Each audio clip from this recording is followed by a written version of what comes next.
أعوذ بالله من الشيطان الرجيم. بسم الله الرحمن الرحيم. فإن طلقها فلا تحل له من بعد حتى تنكح زوجا غيره. فإن طلقها فلا جناح عليهما أن يتراجعا إن ظنا أن يقيما حدود الله وتلك حدود الله يبينها لقوم يعلمون. الحمد لله رب العالمين والعاقبة للمتقين والصلاة والسلام على سيد المرسلين خاتم النبيين محمد وعلى آله وصحبه أجمعين. أما بعد. پیچھے جو آیت تلاوت کی گئی تھی اس میں طلاق کے سلسلے میں کئی باتیں بتائی گئی تھی کہ اس میں رجوع کرنے کا حق کب رہتا ہے،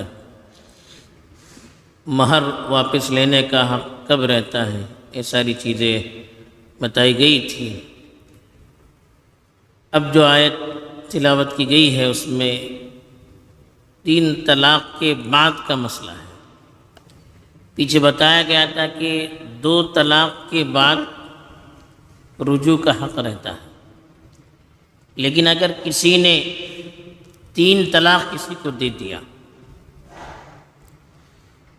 اب یہ اتنی گھناؤنی حرکت ہے اور اتنا ناپسندیدہ عمل ہے کہ اس کے بعد پھر رجوع کا حق نہیں رہتا ہے، ختم ہو جاتا ہے. اب ایک شکل رہتی ہے اس میں، وہ شکل کیا ہے کہ 3 طلاق کے بعد اس عورت نے اپنی عدت پوری کر لی، اب کسی دوسرے سے اس کی شادی ہو گئی، اب انہوں نے اپنی زندگی گزارنی شروع کر دی.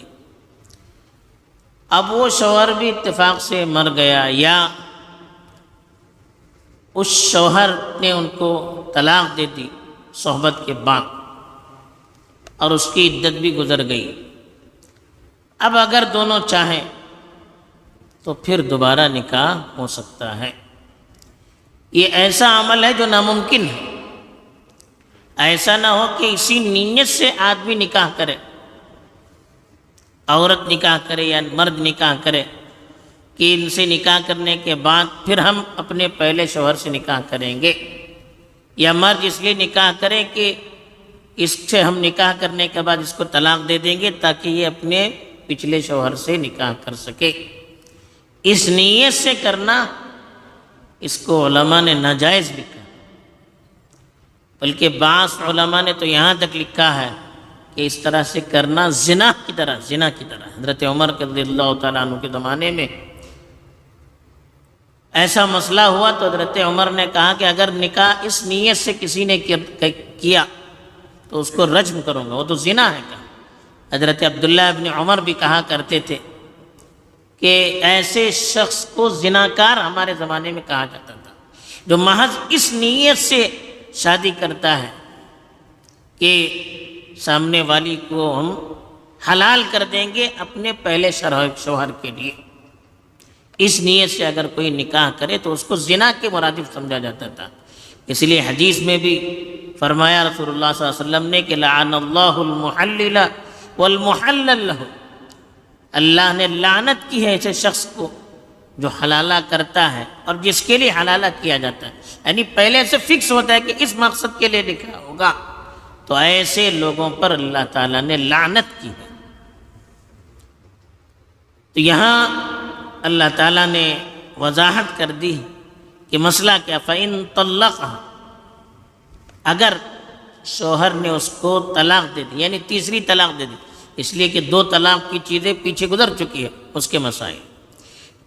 فَلَا تَحِلُّ لَهُ مِن بَعْدُ، اس کے بعد پھر وہ عورت اس کے لیے حلال نہیں ہے. حل یحل کے معنی حلال ہونا. 3 طلاق اس نے دے دی، پھر اس کے بعد وہ عورت اس کے لیے حلال نہیں ہے حتیٰ تنکح زوجا غیرہ، یہاں تک کہ وہ کسی دوسرے شوہر سے شادی کرے، یعنی عدت پوری ہو جائے پھر وہ کسی دوسرے سے نکاح کرے۔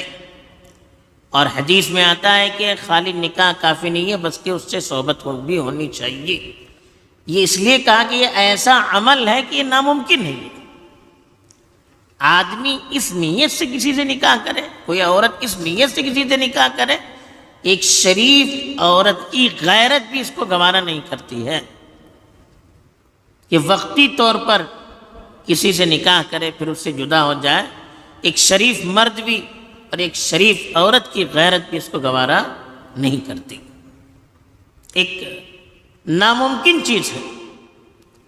تو اس لیے کہا کہ دوسرے شوہر سے شادی کریں، فَإِن طَلَّقَهَا، اور شادی ہونے کے بعد پھر وہ اس کو طلاق دے دے، یعنی دوسرا شوہر بھی اس عورت کو طلاق دے دے۔ اس لیے کہا گیا کہ اس نیت سے شادی نہ ہو بلکہ ان کا طلاق ہو، ان کی شادی ہو گئی، اس نیت سے شادی ہو گئی کہ ہمیشہ ہم اپنے ساتھ رہیں گے، لیکن کسی وجہ سے طلاق ہو گیا۔ اور یہ یاد رکھیے اگر نکاحی میں یہ شرط لگا کر نکاح کیا کہ کچھ مدت کے بعد ہم آپ کو طلاق دے دیں گے یا مجھے طلاق دے دینی چاہیے، تب تو سارے علماء کا اتفاق ہے کہ ایسا نکاح تو ہوتا ہی نہیں ہے۔ لیکن نکاح کی مجلس میں یہ بات نہیں آئی اور نکاح ہو گیا، لیکن دل میں نیت تھی کہ ہمیں الگ ہونا ہے، لیکن نکاح کی مجلس میں اس کا تذکر نہیں کیا، تب بھی اکثر علماء کہتے ہیں کہ ایسا نکاح بھی ہوتا نہیں ہے۔ لیکن امام شافعی اور امام حنیفہ وغیرہ بعض علماء کہتے ہیں کہ ظاہر میں چونکہ مجلس میں کوئی بات نہیں آئی تھی، ظاہراً تو نکاح ہو سکتا ہے لیکن ایسا کرنا صحیح نہیں ہے، اس نیت سے کرنا صحیح نہیں ہے، ورنہ دل کے حالات تو اللہ ہی جانتا ہے۔ فَإِن طَلَّقَهَا، پھر اگر اس نے اس کو طلاق دے دی، یعنی دوسرے نے بھی اس کو طلاق دے دیا، فَلَا جُنَاحَ عَلَيْهِمْ، تب دونوں پر کوئی گناہ نہیں ہے، أَن يَتَرَاجَعَ، کہ وہ دونوں رجوع کریں، یعنی پہلے شوہر اور اس عورت کے لیے کوئی گناہ نہیں ہے۔ جب اس عورت کو طلاق ہو گیا، اس کی عدت پوری ہو گئی، تب دونوں کے لیے کوئی گناہ نہیں ہے کہ وہ دونوں رجوع کریں۔ کب؟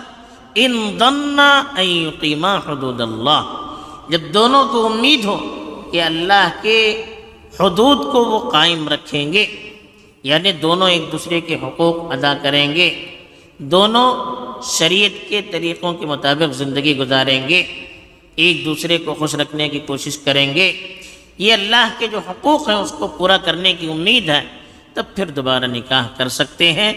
پھر اللہ تعالیٰ کہتے ہیں دیکھیے وَتِلْكَ حُدُودُ اللَّهِ، یہ اللہ کے حدود ہیں، حدود بتایا گیا تھا بارڈر، اللہ کے بتائے ہوئے بارڈر ہیں، یہ فرائض ہیں، احکام ہیں، یبینھا، وہ کھول کھول کر ان کو بیان کر رہا ہے، لقوم یعلمون، ایسے لوگوں کے لیے جو جانتے ہیں، یعنی جو صحیح طور پر شریعت پر عمل کرنا چاہتے ہیں اور سمجھ بوجھ رکھتے ہیں، ان کے لیے حکم دیا گیا ہے۔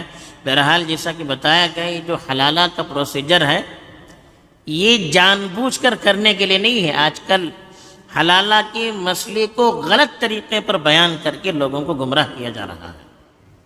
یہ اس وقت کا مسئلہ ہے جب دونوں 3 طلاق کے بعد وہ عورت دوسرے سے جو شادی کرتی ہے وہ اس نیت سے نہیں کرتی ہے کہ مجھے اس سے طلاق لے کر پھر پہلے شوہر سے شادی کرنی ہے، ایسا کرنا اس کے لیے حرام ہے۔ ایسی عورت پر اور ایسا مرد جو اس نیت سے کرتا ہے یا کرواتا ہے ان سب پر لعنت کی گئی ہے۔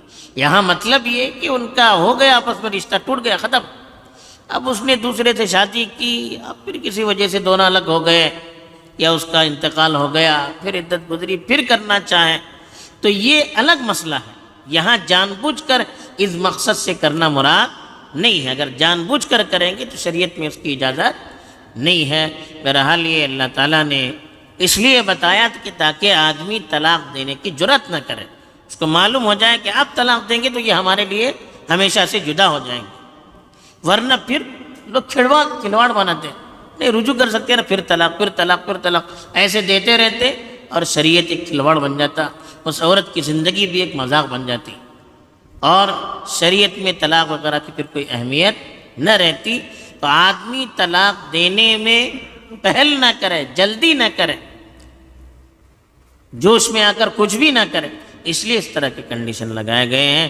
اللہ تعالیٰ صحیح طور پر شریعت کے احکام کو سمجھنے اور اس کے مطابق چلنے کی توفیق دے۔ آمین۔